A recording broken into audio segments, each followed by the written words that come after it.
The wind in this part of the country felt like it had a temper. It was not a soft breeze that carried comfort.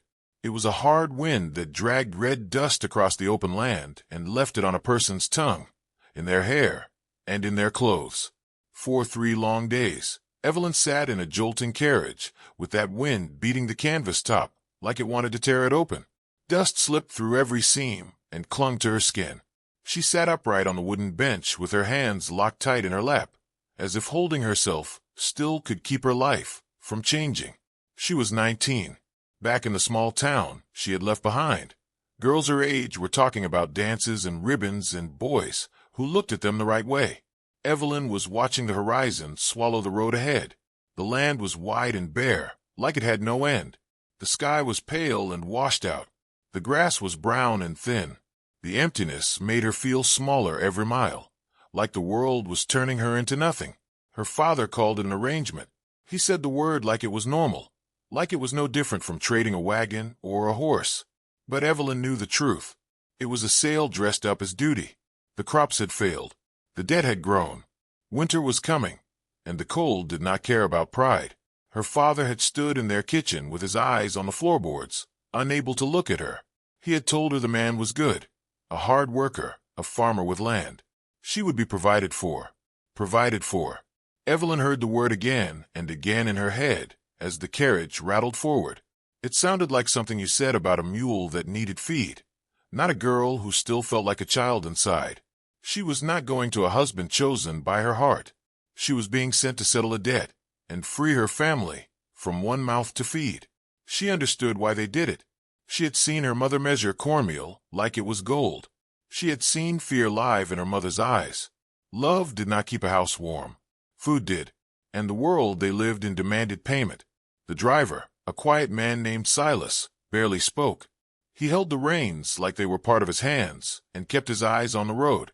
Once he pointed at a far line of trees and said cottonwoods meant water. That was all. Evelyn wondered if he knew what he was delivering. She wondered if he cared. He seemed as empty as the land itself. On the 3rd day, the carriage slowed, then stopped. The sudden silence hit her harder than the noise had. The wind still moved, but the wheels no longer creaked. Silas's voice rumbled low. "We're here," he said. Evelyn did not move. She stayed in the dim heat of the carriage, breathing dust and fear, because as long as she stayed inside, she was still only a girl traveling. The moment she stepped down, she would become something else. After a moment, she forced her fingers to loosen. She pushed the canvas flap aside and blinked against the bright light. A small cabin stood ahead, built from rough logs and packed with mud. A curl of smoke lifted from the chimney. A barn sat beside it, weathered gray, like it had been sanded by years of wind. Beyond it, the land rolled on, plowed into long, dark lines that cut toward the horizon. Then she saw him. He was not waiting on the porch. He was walking from the barn, wiping his hands on a rag tucked into his belt. He moved with a steady, unhurried pace, like nothing in the world could rush him. His shoulders were broad beneath the faded shirt. He was tall, but the open sky made even a tall man look small. As he came closer, Evelyn's heart pounded harder, and she studied him the way a trapped animal studies a doorway. His name was Caleb Thorne. That was all she knew. His face was not cruel, but it was hard to read, like stone that had been worn smooth by weather. Sun and work had carved lines into it. His jaw was set. His mouth did not smile. His eyes were a pale, clear blue, the color of winter sky. They looked at her with a calm, flat focus. Not warm, not cruel, just measuring. It felt like the look a man gave a fence post he needed to set straight. Silas climbed down, his joints cracking, and said he had brought her as promised. Caleb gave one curt nod. No welcome, no words. Silas pulled down Evelyn's small canvas satchel, the only thing she owned, and set it on the ground. It landed with a soft sound that felt too small for the weight of her life. Caleb paid Silas with a few coins. The exchange was quick, like a chore. Silas tipped his hat, said good luck, then climbed back onto the seat. The carriage rolled away in a cloud of red dust. Evelyn watched it disappear, taking her last link to home with it. The emptiness around her grew heavy, as if the land itself had moved closer to press in on her. Caleb finally spoke. His voice was deep and steady. "You can get out." It was not an invitation. It was a fact. Evelyn moved like her body belonged to someone else. She gathered her skirt and stepped down. Her boots sank into the powdery dirt. She stood there, small beside the silent man, and kept her eyes on the buttons of his shirt because she could not face his gaze. Caleb bent, picked up her satchel with one hand as if it weighed nothing, and turned toward the cabin. "Come on," he said without looking back. She followed him, her steps short and careful. There was no preacher, no ring, no laughter, no mother's arms around her. This was her wedding, a dusty yard and a stranger's back leading her to a door. Inside, the cabin smelled of wood smoke and clean pine. It was one main room, simple and neat. A stone hearth held glowing embers. A table sat in the center with 2 chairs. Then Evelyn saw the bed against the far wall. It was plain, but it seemed to take up all the air in the room. A folded quilt rested on top, neat and ready, like it had been waiting for her. Caleb stirred a pot over the coals. The smell of stew filled the room, warm and earthy, and it did not match the cold fear in Evelyn's stomach. He set a bowl on the table for her. "There's food," he said. "Sit." Evelyn sat, hands folded, back straight as if posture could protect her. Caleb sat across from her. They ate in silence. The only sounds, the crackle of the fire and the scrape of spoons. Evelyn barely tasted the stew. Her throat felt too tight to swallow. She kept her eyes on the steam rising from her bowl and tried not to think about what came after supper. When Caleb finished, he washed the bowls in a basin by the door. Then he took a lantern and lit it with a match. "I have to see to the animals," he said, still not looking at her. He stepped outside and closed the door softly behind him. Evelyn stood alone in the quiet, staring at the bed. The wind moaned outside like it was warning her. Her hand shook as she opened her satchel and pulled out a plain nightgown she had sewn herself. Changing felt like giving up.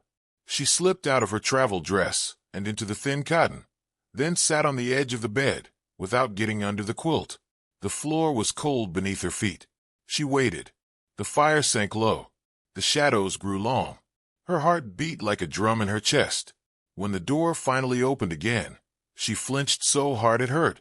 Caleb came in carrying the night air with him. He added a log to the fire and watched the flames catch. Then he turned and looked at her. She sat in the dim light with her hands twisted together, holding herself tight, bracing for what she believed a husband would take. He stared at her for a long moment, his face half shadow, half firelight. Then, in a voice low and rough, he said something that made no sense to her fear at all. "The floor is cold. Get under the quilt." Evelyn blinked, confused. Still she obeyed. She slid her legs under the heavy quilt and pulled it up to her chest. It was rough, but warm. Caleb watched her a moment longer, then turned away. He opened a wooden chest and pulled out a thick, dark blanket. He spread it on the floor in front of the hearth, far from the bed. He took off his boots, set them neatly by the door, and lay down on the blanket with his back to her. He did not come to the bed. Evelyn lay frozen under the quilt, listening. She heard the fire crackle. She heard the wind outside. And she heard Caleb's slow, steady breathing from the floorboards. The truth sank into her like rain into dry ground. He had seen her fear and stepped away from it. He was giving her space when he did not have to. She had prepared herself for roughness, for a night she would have to endure with clenched teeth. She had not prepared for kindness. A tear slipped down her face. Then another. She turned her face into the pillow to hide the sound and began to cry, not from pain, but from shock. In a world that had treated her like a debt to be paid, one silent man had done something she did not understand. He had chosen not to take, and Evelyn did not know what that meant, but she felt it changed something deep inside her, even as the wind kept calling outside the cabin walls. Days turned into weeks, and the quiet between them began to shift. Evelyn woke each morning to find Caleb already gone to the fields, the fire lit, coffee waiting. She worked through her chores with trembling hands at first, then with growing confidence. She learned to bake bread that didn't burn. She learned when the coffee was strong enough. She learned how to mend his shirts with stitches, so fine they almost disappeared. And every night, Caleb laid his blanket on the floor. One afternoon, She burned her hand on the stove. Before she could hide it, Caleb was there, guiding her hand into cool water, wrapping it with cloth that smelled of herbs. His touch was careful, like she was something that mattered. "Thank you," she whispered. He gave a small nod and turned away like it was nothing. But for Evelyn, it was everything. Spring came with wildflowers, pushing through thawed earth. One morning, Caleb told her he was going to town. Evelyn nodded, expecting to stay behind. Then he added, "Get your shawl." At the general store, Evelyn's fingers stopped on a bolt of pale blue fabric. It reminded her of morning sky. She touched it, then pulled away, embarrassed. Caleb saw. On the way home, he was silent, but when they reached the cabin, he set a brown parcel on the table. "I thought you could make yourself a dress," he said, rough and unsure. Inside was the blue fabric. Evelyn pressed it to her cheek and felt tears sting her eyes. No one had ever given her a gift just because she wanted it. When she wore the finished dress to town, Caleb looked at her and said quietly, "You look beautiful." The word struck her like light breaking through clouds. But the town noticed too. Women whispered. Evelyn heard the cruel words about their marriage, about how he slept on the floor like she wasn't a real wife. That night, shame burned through her. She couldn't eat. She watched Caleb lay his blanket down like always. And while he slept, she packed her bag and led a horse from the barn, ready to set him free from a marriage that wasn't real. "What are you doing, Evelyn?" His voice stopped her cold. He stood in the barn doorway, calm and steady. "I have to go," she whispered. "I heard what they say. You need a real wife." Caleb stepped closer. "This was just a house before you came," he said. "If you leave, it won't be a home anymore." Evelyn stared at him, heartbreaking. "I know how you came here," Caleb continued. "A bargain, a debt. I stayed on the floor because you looked at me like you expected pain. I thought I was keeping you safe." His voice dropped. "But I want you to stay. Not as part of a deal. I want you to stay as someone I choose." Evelyn's breath shook. "I'm not whole. There are pieces of me missing." Caleb lifted his hands to her face, gentle as a prayer. "I never wanted perfect," he said. "I want you." She leaned into him and cried like her whole life had been waiting for a safe place to fall apart. He carried her back to the cabin. He burned her goodbye letter in the fire. Then he looked at the bed, and the choice hung between them. Evelyn walked to the bed and climbed in. Caleb laid down beside her, keeping distance, giving her the choice. "Thank you," she whispered, "for seeing me." Over the weeks that followed, they learned each other. Caleb brought her wildflowers. She mended his clothes with extra care. Some nights she still flinched. He simply moved slower, teaching her body what her mind was learning. One autumn evening, Caleb set down his book. "I think we should have a wedding," he said. "A real one. I want to choose you in front of God and anyone who wants to watch." Evelyn's eyes filled with tears. "Yes," she whispered. "Yes, Caleb." They married under a clear sky with 2 neighbors as witnesses. Evelyn wore her blue dress. There was no gold for rings, so she braided cords of thread, brown like earth and blue like sky, and tied them around each other's fingers. When the preacher said they were husband and wife, Caleb smiled, soft and real. Life didn't turn into a fairy tale. The land stayed hard. Work still filled their days. But the house felt different. The silence was no longer empty. It was warm. It was shared.